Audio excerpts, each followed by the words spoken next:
Nandito po tayo ngayon sa harapan ng gusali ng Palacio del Gobernador kung saan nandito po ang tanggapan ng COMELEC. Kaninang alas 5 ng umaga nagkaroon po ng Oplan Baklas ang COMELEC diyan po sa may Tondo, Manila.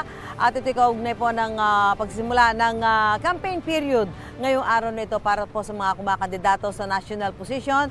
Kabilang ho dito ang mga tumatakbo para sa pagkasenador at sa mga party list organizations. Tinanggal po nila yung mga campaign materials na inilagay sa hindi mga otorisadong lugar gaya po ng mga tulay, poste ng kuryente, yung mga ganyan po na inilagay. Pati na po yung nagkakaroon ng mga paglabag doon po sa tamang sukat ng mga campaign at poster materials na dapat inilalagay ng mga kandidato.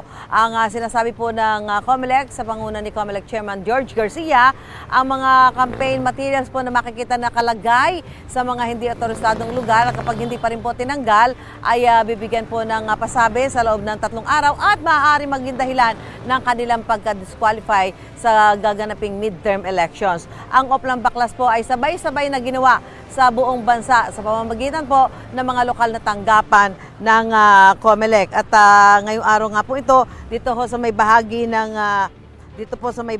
ng Tondo, Manila, nagsimula ang Oplan Baklas ng COMELEC main office ngayong araw nito para po sa opisyal na pagsimula ng campaign period na tatagal hanggang sa ika-10 ng buwan ng Mayo. Gusto mo bang mauna sa mga balita?